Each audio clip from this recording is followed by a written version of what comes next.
근데 우리 사회에 이렇게 코로나19로 인해서 갑자기 많은 환자가 생기고 또 감염병 위험 때문에 아마 오늘부터 당분간 이렇게 비대면 예배, 즉 온라인으로 예배를 드리게 됩니다. 어떻게 보면 우리에게 낯선 풍경이지만 그러나 또 우리가 또 직면한 현실이기도 하고 또 이 속에서 하나님을 예배하는 방식을 또 새로 찾아가야 하는 것이 또 우리들의 과제라고 봅니다. 여기 예배를 드리는 분이나 집에서 예배를 드리는 분들도 그냥 화면만 보시지 마시고 마치 예배를 드리는 그런 자세로 자리에 잘 앉아서 그리고 그렇게 긴 시간이 아닐 테니까 말씀 또 찬송 또 설교를 듣는 이런 자리마다 우리가 또 마음을 모아서 하나님께 예배하는 그런 시간이 되기를 기대합니다.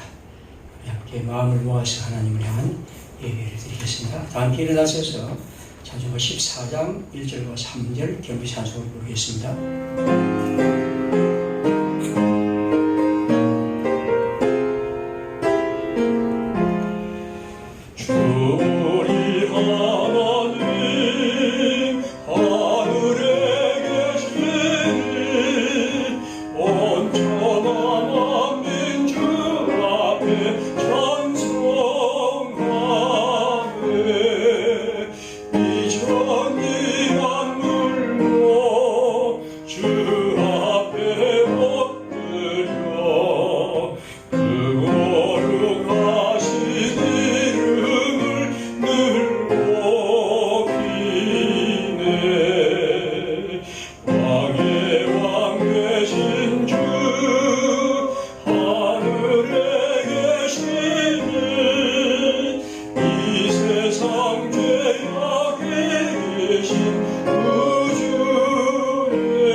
내가 여호와를 찬송하리니 그는 높고 영화로우시며 말과 그 탄자를 바다에 던지셨으므로다.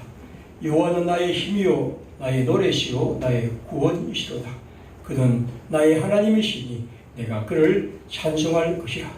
그때 문나라가 가운데에서 말하기를 여호와께서 그들을 위하여 큰 일을 행하셨다 하였도다. 여호와께서 우리를 위하여 큰 일을 행하셨으니 우리는 기쁘도다. 아멘.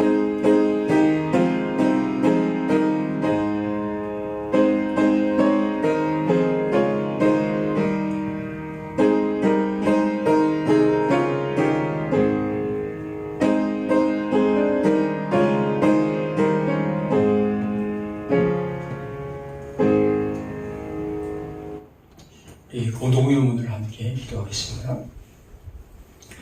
우리 삶이 주인이 되시는 주님, 오늘도 주님의 자녀로 예배드리게 하시니 감사드립니다.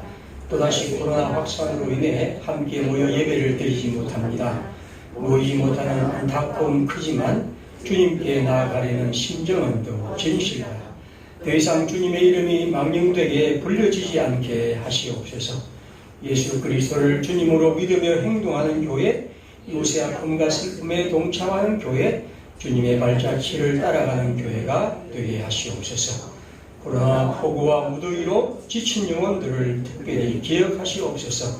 우리 또한 작은 손길 내밀어 위로와 사랑으로 다가가게 하시옵소서. 우리 삶의 모든 순간에 함께 하시는 주 예수 그리스도의 이름으로 기도드립니다. 아멘. 자리하겠습니다.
너희를 향한 나의 생각을 아나니 평안이요 재앙이 아니니라.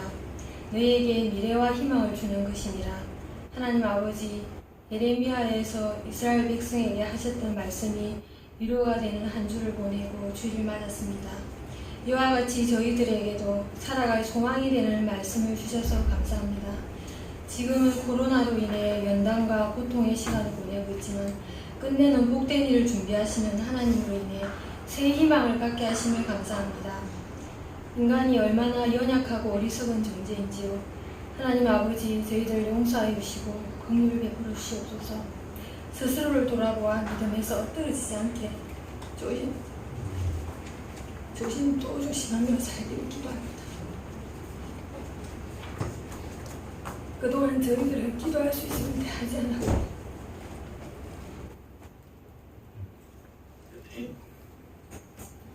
마음껏 예배 드릴 수 있었는데도 하지 않았던 교만하고 믿음 없었음을 용서해 주시옵소서.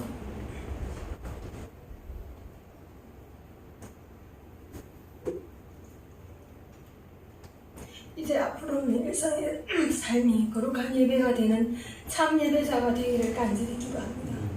주님 도와주시옵소서.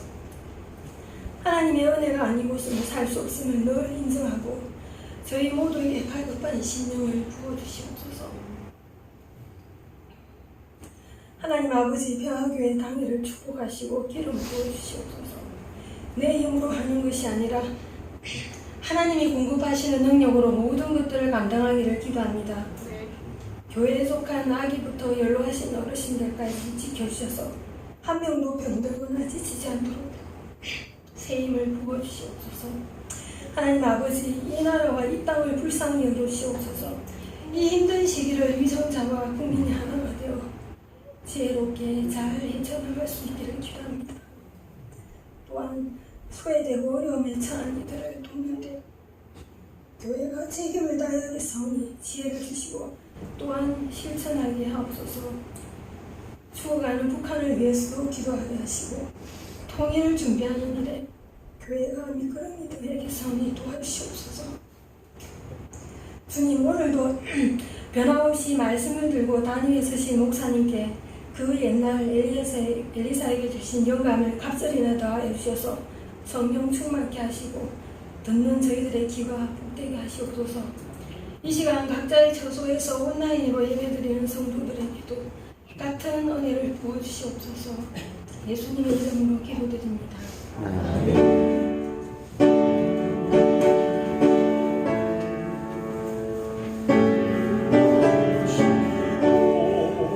주님의 평화를 내려주소서.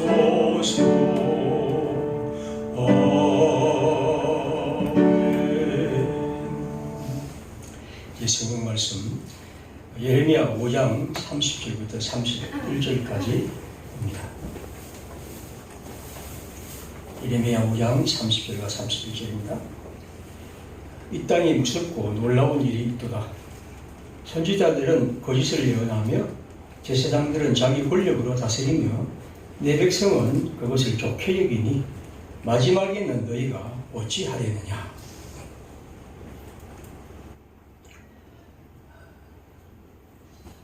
지난 한 주간 우리는 한 주간을 지내면서 특별히 우리 그리스도인들은 아마 몸둘 바를 모르고 지내지 않았을까 하는 생각입니다. 특별히 교회, 목사 이런 이름이 얼마나 부담스러운 그런 한 주간이었는지 모릅니다. 물론 교회란 목사란 그리스도인이라는 것이 사람들에게 이래저래 참 잘못된 뭔가 좀 잘못된 그런 인상을 많이 주었던 것이 있었지만 지난 한 주간만큼 그런 때가 있었을까 하는 생각을 가질 거죠. 아마 여러분도 그랬을 것입니다. 그래서 오늘 저는 제가 무슨 염치로 설교를 할 수 있을까?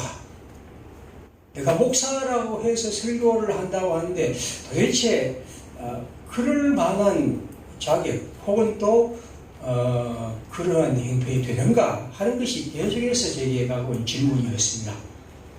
그래서 솔직히 말해서 주일에 내가 설교에 해야 할 의무만 없다면 이 한 주간 안 했으면 하는 생각이 솔직히 굉장히 많이 들었고요. 오늘 설교도 그냥 가능하면 짧게 할 수밖에 없을 것 같습니다. 아마 여러분 가운데서도 뭐 사람들과 만나서 밥을 넣고 식사 기도를 할 때도 굉장히 눈치를 보이지 않았을까? 아, 저 사람이 교회 다니구나.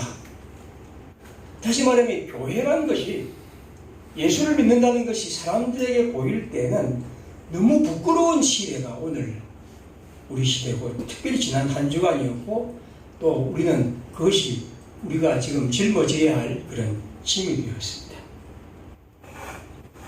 저는 오늘 주일과 다음 한 주일과 두 번을 기쳐서 이 정강훈과 한국 기독교란 이러한 주제, 그런 소재를 갖고 말씀을 전합니다. 물론 오늘 설교는 어떻게 보면 우리가 늘 할 수 있는 것이고 다음 주일에 제가 하고 싶은 것은 이 정강훈 현상이 우리 교회 내적으로는 우리 기독교 신앙에는 어떤 의미를 지니는가 하는 것을 생각하고 싶습니다. 오늘은 어떤 의미에서 세상 밖에서 우리를 보는 그런 관점에서 얘기이기 때문에 아마 대부분 누구나 할 수 있는 얘기일 것이고 또 다음 주일에는 제가 볼 때는 이건 우리 모두에게 우리 스스로에게 이 정강훈이란 이 사람이 했던 일들이 우리에게 어떤 의미로 다가오는지를 한번 생각해 보고 싶습니다.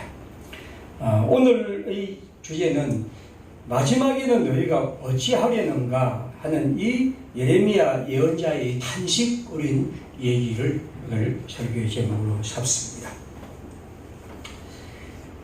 먼저 이 문자는 지난 15일에 제게 온 문자입니다. 물론 우리 교회 성도가 이렇게 제게 보냈습니다. 목사님, 오늘까지 이번 주말을 진짜 미친 날이었어요. 더위도 그렇지만 코로나 검사자가 너무 많아서 꼭 마라톤을 뛰고 귀가하는 기분이었거든요. 제가 직접 코로나 검체를 채취하고 있고 확진자 가족 등 직접 집적자들도 오고 있어 당분간 교회는 못 가겠습니다. 아이들은 보내고 싶은데 함께 지내는 아이들도 안 가는 게 안정적일 거라 생각됩니다. 교회에 어르신들도 계시니 당분간 그렇게 하겠습니다. 건강하세요. 이게 제가 온 첫 번째 문자입니다. 15일 왔습니다.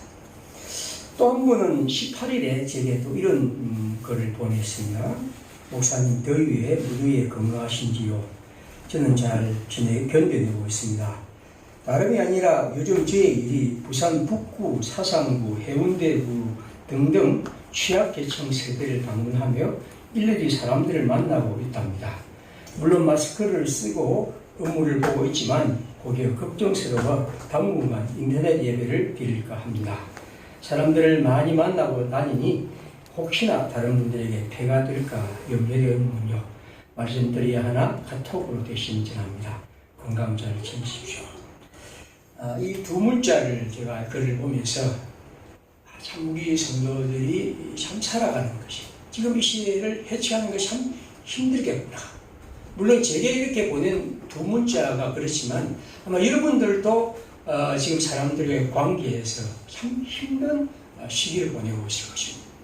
이건 나 혼자의 문제가 아니고 다른 사람과의 관계이기도 하고 그래서 모든 것이 조심스럽고 그러다 보니 다른 사람에게 행하는 행동 하나하나가 우리에게 크고 작은 문제를 가져올 수가 있습니다.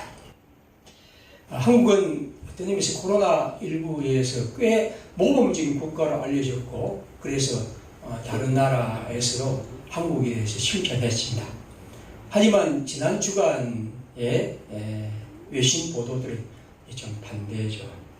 여기 보면 로이터 통신은 16일 한국 정부가 자가격리 규정을 어기고 감염 추적을 방해한 혐의로 보수교단 목사를 형사 고발했다며 이 목사의 교회가 5개월 만에 발생한 최악의 코로나19 확산에 기름을 부었다고 보도했다.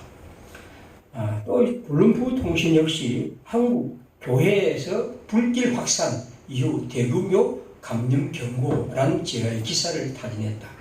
신천지가 당시 한국을 세계 두 번째 많은 코로나 국가로 발생국으로 만들었는데 지금 또 다른 종교단체와 연관된 확산에 대해서 한국의 보건당국은 이 단체의 구성원들을 추적해서 검사하기가 더 어렵다고 말하고 있다. 그런 얘기였습니다. 이건 그 외국계 통신사들이 그렇게 보고 있는 것처럼 지금 우리는 그렇죠. 지금 우리가 겪고 있는 이 일이 특별히 교회, 목사, 기독교, 이 단체가 그런 사람들이 이런 일을 만들어냈다는 것이 우리에게는 참 너무나 마음이 아프죠. 이것도 그냥 실수로 그렇게 했다는 것이 아니라 어떻게 보면 의도적으로 또 그것을 뻔뻔스럽게 자기의 행동을 자랑하고 또 사람들에게 알려내고 그리고 그것을 정당하다고 주장하는 이런 것이 과연 가능한가 하는 것입니다. 수많은 사람들을 이런 어려움에 몰아넣는 이 일을 어떻게 교회와 목사가 그런 일을 할 수 있으며 그것이 오늘 우리 시대에 있고 오늘 우리가 지금 직면한 우리와 똑같은 이름을 목사라는 이름을 달고 우리와 똑같은 아무 교회라는 이름을 달고 있는 데서 일어나고 있다는 것이 우리의 마음을 굉장히 아프게 하고 있습니다. 오늘 예언자는 이렇게 말합니다. 이 땅에 무섭고 놀라운 일이 있다. 옛날 성경은 이 땅에 기괴하고 놀라운 일이 있다 그랬습니다. 저는 그 번역이 좀 더 마음에 듭니다. 기괴한 일이 있습니다. 어떤 일이 있습니까? 선지자들은 거짓을 예언합니다. 제사장들은 자기 권력으로 다스립니다. 그리고 내 백성은 그것을 좋게 여깁니다. 여러분, 선지자는 즉 예언자는 어떤 사람입니까? 오직 하나님에게서 받은 말 그것을 가슴에 품고 그것을 그 시대와 실행하며 하나님의 진리를 정해야 할 사람입니다. 그런데 그는 제 마음대로 제 생각대로 거짓을 마음대로 마구 말합니다. 다른 사람이 말했다면 사람들은 그것에 대해서 별로 그렇게 관심을 가지지 않았겠지만 예언자가 거짓을 말하게 될 때 그것은 굉장히 큰 문제가 되십니다. 제사장은 하나님께서 그를 세우셔서 모든 사람을 대신해서 그 당시로는 그렇습니다. 하나님을 만나 백성의 죄와 허물을 안고 주님께 제사를 드린 사람입니다. 그리고 그 은혜를 사람들에게 나누어 주는 사람입니다. 하나님이 그에게 주신 아주 아름다운 직분입니다. 그 권세와 권위는 오직 하나님의 앞에서 겸손한 사람으로 살아야 합니다. 어떤 면에서 그는 그런 큰 권위를 사람들로 받았지만 실제로 그는 아무런 권위 없는 아무 권세 없는 그저 이 세상의 죄인일 뿐임을 늘 기억해야 할 사람입니다. 그런데 보십시오. 이 제사장이 자기 권력으로 사람들을 다스리며 휘두르고 있다는 거죠. 이것이 얼마나 부끄럽고 불의한 일입니까? 예레미야 예언자는 그것을 슬퍼하고 있습니다. 그런데 세 번째 보십시오. 또 하나 있습니다. 내 백성은 그것을 좋게 여긴다. 그런데 그 백성들이 이 내 백성은 하나님의 백성입니다. 하나님이 선택하고 하나님이 은혜로 베푸셔서 가나안에 이르게 하시고 그에게 말씀을 주시고 그들에게 하나님의 특별한 백성으로 삼으신 그들이 여기 보면 예언자의 거짓과 제사장들의 권력을 추종하며 그것을 좋게 여기고 있습니다.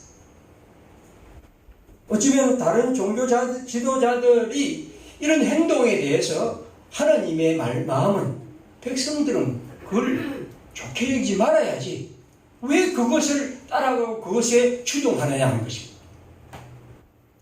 어떤 의미에서 우리가 예레미야를 지금까지 봤지만 사실 백성들의 문제는 예언자와 제사장 못지않지 않습니다. 그래서 우리가 본 것처럼 6장에 보면 그들은 하나님께 말합니다. 예언자에게 말하죠. 우리에게 평안한 말, 좋은 말, 즐거운 말만 하라. 왜 당신은 예언자 예레미야 당신 우리에게 그런 가슴 아픈 말을 하고 우리의 죄를 책망하는가? 그들은 예언자를 향하여 대들고 있습니다. 이사야 30장에 보면 이사야도 똑같은 얘기를 했습니다. 대저 이는 패역한 백성이요 거짓말하는 자식들이요 여호와의 법을 듣기 싫어하는 자식들이라. 그들이 선견자에게 이르기를 선견하지 말라. 선지자들에게 이르기를 우리에게 바른 것을 보이지 말라. 우리에게 부드러운 말을 하라. 거짓된 것을 보이라. 이것이 이 시대의 백성들이 예언자를 향하여 한 태도입니다. 하나님의 백성들이 하나님의 뜻을 분별하지 못하고 이 거짓 예언자들을 찾아다닙니다. 대신 진실한 예언자 예레미야는 그들에게 따돌림을 받고 이렇게 저렇게 고통을 당하고 있습니다. 바울은 디모데후서에서 이렇게 말한 적이 있죠. 하나님 앞과 살아있는 자와 죽은 자를 심판하실 그리스도 예수 앞에서 그가 나타나실 것과 그의 나라를 두고 엄히 명하노니 너는 말씀을 정함파하라. 때를 얻든지 못 얻든지 항상 힘쓰라. 범사의 오래 참음과 가르침으로 경책하며 경계하며 권하라. 그 다음 보십시오. 때가 이르니 사람이 바른 교훈을 받지 아니하며 귀가 가려워서 자기의 사욕을 따를 스승을 많이 두고 또 그 귀를 진리에서 돌이켜 허탄한 이야기를 따르리라. 하나님의 백성들이 살아야 할 시대는 바로 그런 시대고 이런 자기의 마음에 맞는 자기의 귀를 즐겁게 해는 말에 마음을 기울이는 시대를 바울은 얘기하고 있습니다. 오늘 그런 의미에서 백성들도 그것을 좋게 여기고 그것이 바로 그들의 문제입니다.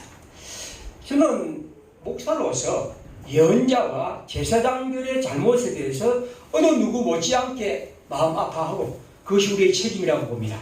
그러나 저는 또 한편 이런 문제에서는 그에 못지않게 하나님의 백성들 이른바 평신도라고 하는 분들이 여기에 동참하고 거기에 참여했다는 의미에서 그 책임은 그에 못지않다는 것을 분명히 생각해야 합니다.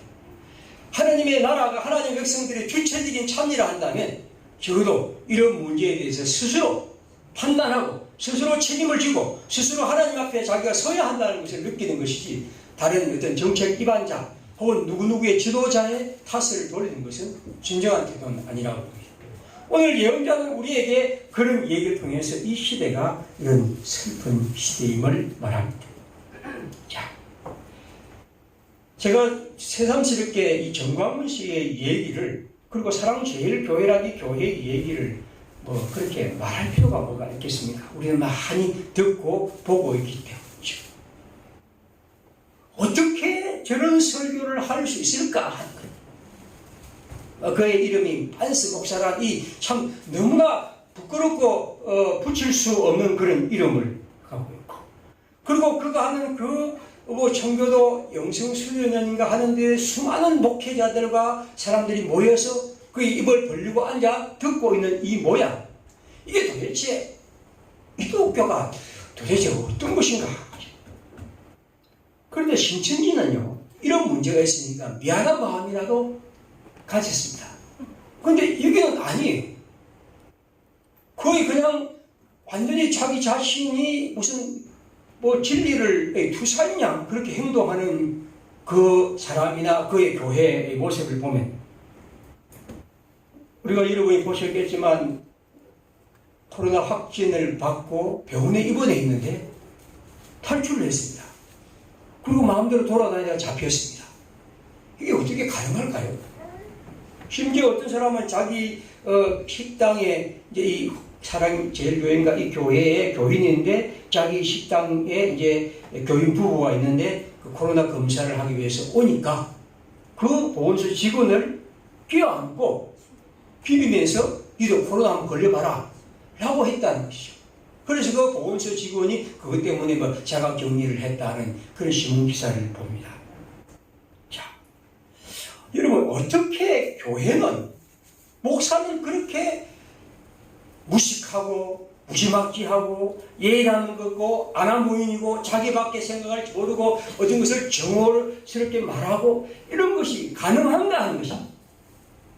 어떻게 저것이 교회에서 그리고 하나님 그리스도 예수라는 그분에 대해서 얘기하는 교회가 어떻게 그것을 가능하나 하는 것이고, 또 그런 얘기를 듣고 앉아있는 그 수천 명의 사람들은 도대체 뭐냐 하는 거죠. 저는 제가 이 나이가 들어서 이제 교회를 목사를 이렇게 긴 시간을 지내면서 참 이 한국 기독교는 도대체 이 집단을 어떻게 사람들이 이해할까? 도대체 어떻게 생각할까? 교회 밖에 사람들이 볼 때는 도대체 이해가 안 되는 집단. 이것이 지금 오늘 우리가 처한 상황이고 지금까지 다 알고 있는 얘기를 이제 이 정광훈 씨라는 사람을 통해서, 그리고 거기에 있는 사람들 통해서 온 세상에 그냥 그들 백일하에 드러난 것이죠. 왜 이런 일이 일어났는가 하는 문제에 대해서는 제가 이 시간을 말씀드리겠습니다. 아마 제 생각하는 가장 큰 문제가 이른바 한국 기독교가 갖고 있는, 개신교가 갖고 있는 이 반공주의라고 생각합니다. 이 반공주의에 대한 것은 강인철 교수라는 분이 지은 한국 개신교와 반공주의에 대한 아주 꽤 큰 책이 있습니다. 저는 열심히 읽어본 적이 있는데, 여기 보면 한국 개신교와 이 반공주의의 그 연결이 북한 시대의 월남자들과 그리고 이들의 이런 교회와 그런 얘기를 씁니다. 하나 여러분이 참 특이한 것은, 저도 놀라운 것은, 우리 교단은 그건 없습니다만 한국에서 제일 큰 교단이 대한예수교 장로회 동합청, 그리고 대한예수교 장로회 합동청, 그리고 기독교 감리회, 이 세 교단이 한 100만 명 이상 되는 큰 교단입니다. 그런데 이 교단에는 뭐가 있냐면, 여러분, 노예가 있는데, 노예에 북한 노예가 있습니다. 북한 이름을 가진 노예들. 이를테면 평양 노예, 황해 노예, 한북 노예, 이런 노예 이름들이 있습니다. 굉장히 많습니다. 이게 지금 1945년 내려온 사람들이 어떤 세력을 잡으면서 있습니다. 근데 여러분, 노예라는 것은 우리 오단에서 노예는 완전 지역 노예입니다. 그래서 어느 지역을 중심으로 그 이름을 사고 그 지역에 있는 교회는 반드시 그 노예에 가입해야 합니다. 만약 다른 데 있으면 옮겨버립니다. 그렇게 해야 합니다. 왜냐하면 노예라는 것은 지역 단위이기 때문에. 그런데 그 노예들은 그렇지 않습니다. 그 유명한 그 이름 뭐죠? 제가 이름이 생각나는데, 그 3.1교회에 있었던 전병욱입니까? 그 사람이 있었던 그 노예가 평양 노예가 될 겁니다. 그러면 이 노예에 있는 사람들은 지역과 관계없어요. 그냥 그런 사람들이 모여서 그렇게 만들어서, 그리고 그런 사람을 그냥 봐주고 그냥 그만입니다. 이런 지역 노예, 이 아무 무지역 노예라고 하는 것은 굉장히 큰 문제인데, 이런 노예가 지금 이런 큰 교단 세 군데는 지금도 있습니다. 아무튼 이 반공주의는 굉장히 큰 문제이고, 아마 제가 볼 때는 이렇게 강렬하게 반대하는 것은, 심지어 어떤 의미에서 코로나를 확산하는데 이렇게 해서 더 어지럽게 하는 것은, 아마 이 정권이 그런 의미에서 이 좌파라는 생각을 가지고 있는 것 같고, 그리고 이러한 것에 대해서 어떤 도움을 주지 않으려는 그런 정치적 행위지 않겠나 하는 생각이 제게 꽤 많이 있습니다. 그리고 그렇게 분석하는 사람도 있습니다. 아무튼 저는 오늘 이 시간에 이 말씀을 드리는 것은 아니고, 아무튼 이러한 형태의 이 기독교, 우리가 아무리 정치적 이념과 종교적 생각을 달리 하더라도 사람들이 나로 인해서 고통을 받고, 특별히 큰 질병 속에서 이 사회가 엄청난 문제를 가지고 있다면, 그건 누구나 그런 일에 참여하지 않으려 하고 그것을 조심하려 하는 것은 누구나 해야 할 일들입니다. 그런데 심지어 그것을 마치 무슨 진리의 투쟁처럼, 심지어 순교니 그런 얘기까지 마구 하는 것은, 우리의 기독교라는 종교가 사람들이 어떻게 비출까 하는 생각을 갖습니다. 문제는 여러분, 이게 단지 정광훈과 또 사랑제일교회란 이 일반적 단체의 문제만 아니라는 것입니다. 어제 보시겠지만 북이총이라고 하는 기독교 부산 기독교 단체에서 이 예배보다도 그것을 거부한다는 식으로 성명을 낸 적이 있습니다. 이번 8.15 집회에 제가 알기로도 부산이나 각 전국에서 많은 사람들이 수천 명, 거의 10,000명 정도 올라갔다고 하는데 버스에 수십 대, 수백 대가 갔습니다. 근데 그 동원의 주체가 기독교, 교회입니다. 다 알려진 사안이고 거기에 인솔자로 있는 사람이 어제 신문에 보니까 목사가 한 40몇 명이 되고 전도사가 한 몇 명이 되고 그랬습니다. 그리고 다른 사람도 있고요. 그만큼 많은 돈을 들여서 조직적으로 동원할 수 있는 곳이죠. 그리고 제가 알고 우리 부산 지역에 그렇기도 합니다. 또 제가 알고 있는 교회들도 그렇기도 하고요.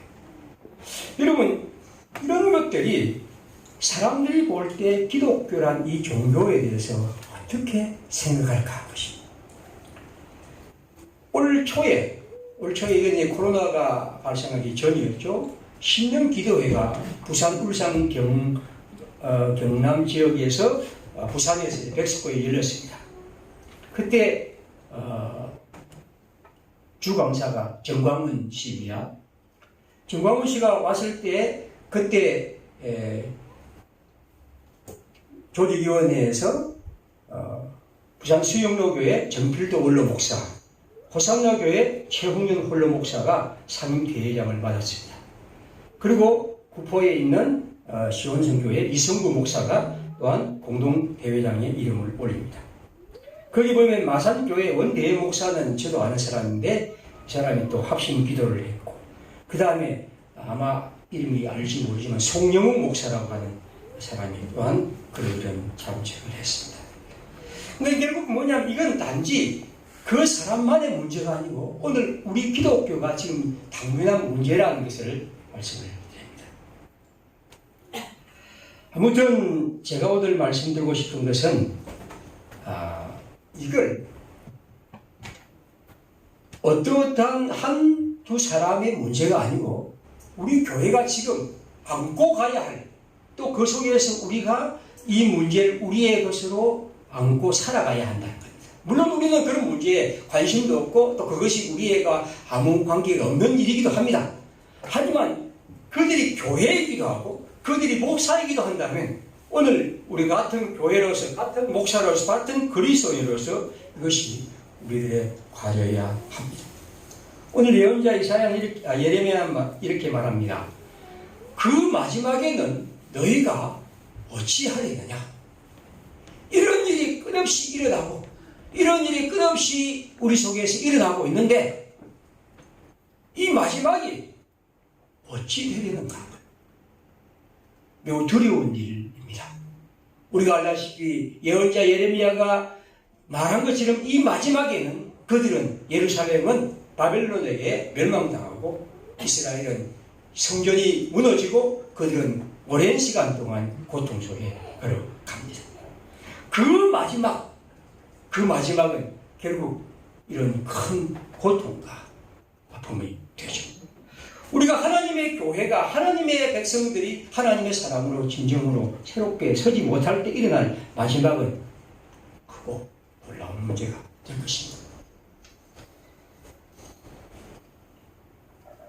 우리가 늘 말했던 것처럼 건강한 성도, 건강한 목사와 건강한 교회, 그것이 우리의 답이라고 그렇게 얘기를 합니다. 그리고 우리는 역시 이런 문제에서는 그리스도 예수를 따르는 그리스도인과 교회와 또 우리 공동체 밖에 답이 없다는 생각을 갖습니다. 우리가 다시 이런 문제를 생각하는 것은 이게 단지 한두 사람의 어떤 일탈의 행동이 아닌가? 바로 오늘 우리 교회가 직면한 큰 문제임을 기억하고 우리가 언제나 우리 마음속에 깊은 기도의 자세로 이 문제를 대하고 어찌하든지 우리가 하나님의 교회로서 우리가 늘 말했던 것처럼 하나님의 뜻을 이 땅에 이루어가는 이 일에 우리가 매진해야 한다는 것이죠. 어떻게 보면 침울한 이 얘기를 마치면서 그래도 좀 희망의 얘기를 드리고 이 설교를 끝내고 싶습니다. 예레미야 23장 7절입니다. 그러므로 여호와의 말씀이니라. 보라, 날이 이르리니 그들이 다시는 이스라엘 자손을 애굽 땅에서 인도하여 내신 여호와의 사심으로 맹세하지 아니하고 이스라엘 집 자손을 북쪽 땅 그 모든 쫓겨났던 나라에서 인도하여 내신 여호와의 사심으로 맹세할 것이며 그들이 자기 땅에 살리라. 예언자는 그들에게 닥칠 이 마지막에 슬픈 얘기를 끝낸다. 그러나 이렇게 말합니다. 너희들이 지금까지 애굽에서 인도한 하나님의 이름으로 맹세했지만 이제는 새로운 방식으로 맹세하게 될 텐데 바로 앞으로 일어날 일, 즉 바벨론 포로에서 여러분을 돌이킬 하나님의 이름을 새롭게 부르며 그 이름으로 하나님의 구원을 노래할 날이 올 것을 말씀합니다. 예언자는 그들에게 이러한 날을 기대하며 우리의 일들을 행하기를 바랍니다. 이사야 49장 6절에 예언자는 또 이렇게 말합니다. 그가 이르시되 네가 나의 종이 되어 야곱의 지파들을 일으키며 이스라엘 중에 보존된 자를 돌아오게 할 것은 매우 쉬운 일이라. 내가 또 너를 이방의 빛으로 삼아 나의 구원을 베풀어서 땅끝까지 이르게 하리라. 예언자 이사야는 말합니다. 여러분들이 바빌론의 포로가 되고 그들이 고통을 받을 것이다. 하지만 하나님이 여러분을 하나님의 백성으로 이끌어내어 줄 것이고 그래서 여러분은 하나님의 종이 되고 하나님이 이스라엘 야곱의 지파들을 일으키며 이스라엘 중에 보존된 자를 돌아오게 할 날이 일어날 것이다. 예레미야가 말한 대로 그렇게 말합니다. 그런데 이 성경을 보십시오. 그건 매우 쉬운 일이야.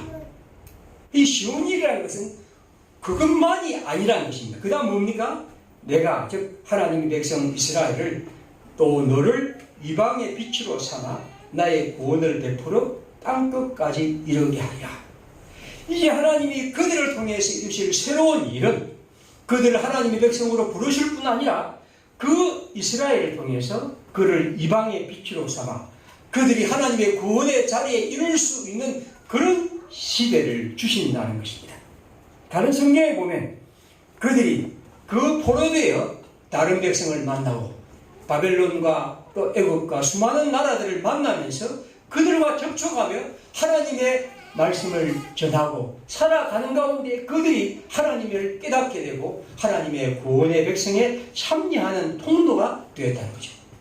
다시 말하면 하나님은 이를 통해서 그들을 더 새로운 하나님의 나라로 건설하고 싶어 하신다는 것을 말씀합니다. 오늘 우리가 우리의 시대에 어떻게 보면 절망의 시대 같기도 하고 너무나 암울한 시대처럼 보이는 겁니다. 하지만 우리가 이 성경을 통해서 예레미야와 예언자 이사야를 통해서 늘 기억해야 할 것은 하나님은 그 시대를 통해서 또한 우리에게 새로운 일을 언제나 준비하고 계시고 그 새로운 일을 통해서 하나님의 뜻을 이루시려 하신다는 것입니다. 물론 그것은 절대로 쉽게 그냥 아무것도 하지 않고 하나님이 혼자 이루는 것은 아닙니다. 우리가 그러한 마음으로 그 하나님의 일에 참여하고 주님의 뜻에 동참하고 우리 자신을 드리며 주님과 함께 살아갈 때 가능합니다. 중요한 것은 항상 우리가 이런 속에서도 하나님의 백성으로서 희망을 잃지 않고 주님이 우리에게 주신 이 약속을 언제나 붙잡고 살아가는 것이겠죠. 우리 평화의 식구들 하나님을 그렇게 섬기며 하나님을 그렇게 바라며 그리고 이 시대 속에서 더 많이 고민하고 또 기도하고 주님의 은총을 바라는 우리의 삶이 되기를 바랍니다. 우리 함께 시간 기도하겠습니다. 그 마지막에는 너희가 어찌하려는가? 예언자의 말을 우리 마음에 새기면서 주님, 우리에게 주님의 은총을 주시고 주님의 뜻을 내리시고 때로는 주님의 준엄한 심판도 내리시고 그리고 주님 그를 통해 우리를 새롭게 하시고 우리가 우리의 잘못을 아파하고 또 새롭게 하는 그런 은총이 우리 교회, 한국 교회에 일어나게 주님 간절히 바랍니다. 우리 한번 기도하겠습니다.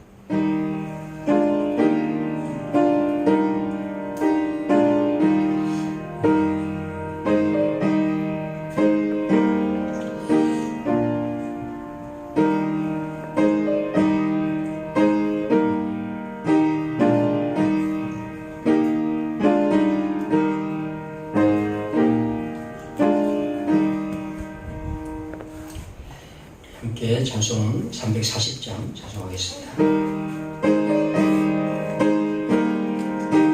찬송하면서 헌금하겠습니다. 헌금은 우리가 사랑의 헌금도 같이 해주시기 바랍니다. 어지러운 세상 중에 이쁜 소리 들리네. 예수 말씀하시기를 믿는 자였다.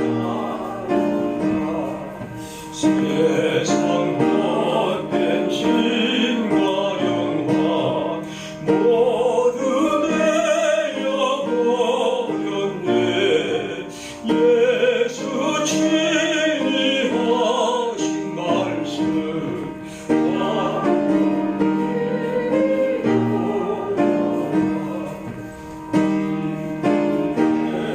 하신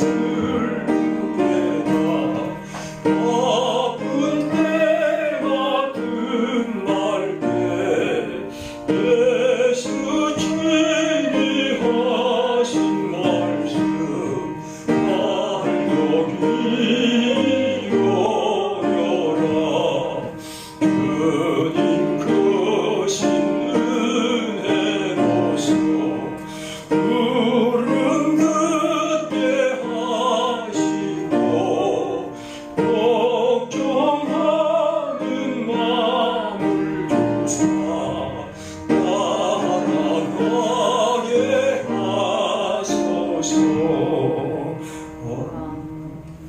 기도하겠습니다. 주님의 이름으로 모여 주께 예배하며 우리 주님이 우리에게 주신 은총을 따라 헌금을 드립니다. 사랑하는 성도들이 주님께 드린 그 마음 주께서 받으시고 우리가 항상 이 땅에서 어떤 상황에서 우리 주님이 항상 우리와 함께 계심을 믿으며 그 은혜 속에서 강건하기를 기도드립니다. 그 말씀 속에서 지혜롭기를 기도드립니다. 그 능력 속에서 이제나 우리의 길을 헤쳐나갈 수 있도록 주님의 저희와 함께 주시기를 기도합니다. 주님, 사랑하는 성도들이 드린 그 예물이 주 앞에 아름답게 연락되고 그리고 우리가 이를 통해서 하나님의 뜻을 이루어가는 하나님의 건강하고 좋은 교회, 주님의 말씀이 우리 가운데 살아있어 그 뜻을 행하는 데 이 물질이 잘 사용되기를 기도드립니다. 특별히 오늘 우리가 주님께 헌금을 드리면서 특별히 폭우 피해를 입은 우리 세광교회를 위해서 헌금을 드렸습니다. 우리가 하나님 작은 물질이지만 마음을 다하여 헌금 드릴 때 우리의 이 사랑이 주님의 이름으로 전달되고 그걸 통해 하나님께서 우리에게 기쁨 주시고 또 그 일이 그 교회를 세우는 귀한 은혜와 은총의 돌이 되기를 기도드립니다. 주님, 사랑하는 성도들의 마음에 기쁨과 감사를 주시고 항상 우리가 주의 말씀처럼 주는 것이 받는 것보다 복이 있다는 말씀처럼 더 많이 나누며 사랑하는 복된 그럼 되기를 원합니다. 성도들의 삶에 함께 하셔서 이 어려운 시기에 주께서 우리의 몸과 영혼을 강건케 하시고 세임 주시고 특별히 오늘 우리 사회에 폭우로 고통당하는 이들, 코로나로 어려움을 당하는 이들, 경제적인 여러 어려움 속에서 아파하는 이들에게 주의 사랑과 은총이 주님의 백성들을 통해 더 많이 전달되기를 기도합니다. 우리 가운데 계신 주님을 찬송합니다. 예수님의 이름으로 기도드립니다. 아멘. 우리 다 함께 일어나셔서 620장 찬송하겠습니다.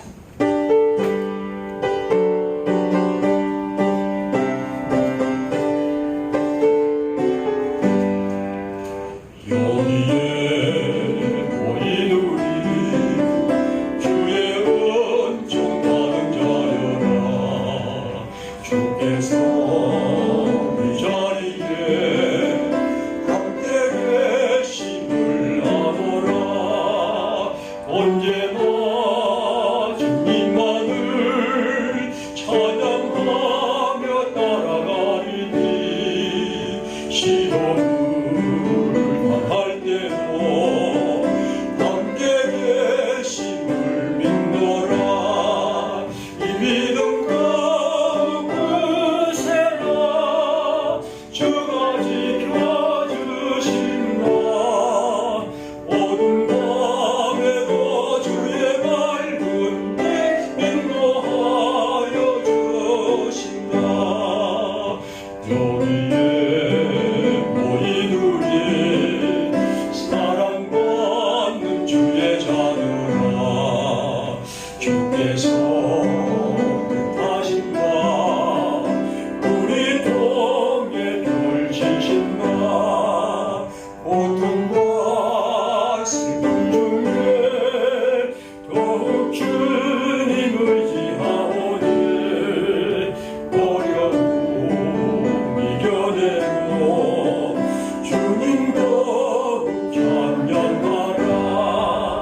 주님의 경력 구세라 주가 너무 계신다 모든 밤에도 주의 맑은 빛 인도하여 주신다.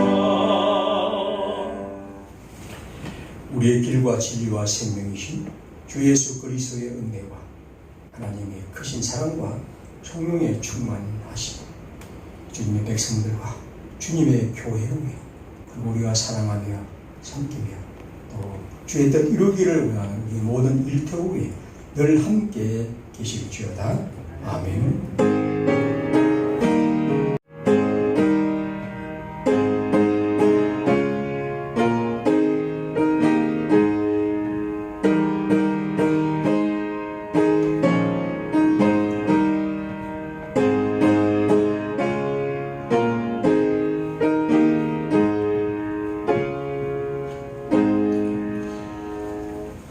이상으로 예배를 마쳤습니다. 감사합니다. 우리 오신 분들 포함으로 인사하시기 바랍니다. 아마 코로나19 확산으로 인해서 당분간은 이렇게 온라인으로 예배를 드려야 할 것 같습니다.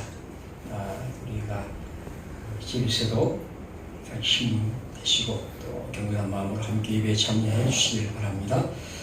그 다음에 있는 것은 사회노대이고요. 그리고 아침 기도회와 수요 예배는 계속 하겠습니다. 왜냐하면 우리가 모이는 숫자가 비대면으로 하는 남성 숫자보다 적기 때문에 그렇게 하는 어려움이 있고요. 그래서 모여서 기도하는 것은 우리가 이 시대에 꼭 필요한 것이기 때문에 함께 하고 있습니다. 그래서 혹시 틈나면 또 와서 교회에서 함께 기도해 주시기를 바랍니다. 다른 것은 살펴보셔야 되겠고요. 오늘 보기는 사람이 9월 10월로 나왔는데 제 뒤에 있습니다. 아마 이걸 놔두는 거에 어떻게 해야 할지 모르겠는데 한번 보시고 아름아름으로 이렇게 가시기를 바랍니다. 다른 부분은 없고요. 우리 온라인으로 예배하는 우리 성도님들에게도 하나님께서 얼굴을 보는 것 못지않게 사랑이 우리 가운데 있기를 바랍니다. 주 말씀 따라서 하는 동안 노래하겠습니다.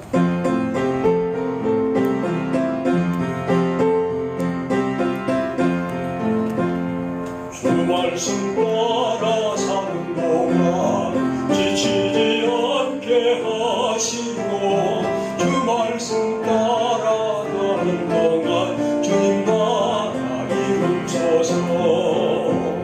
주 성령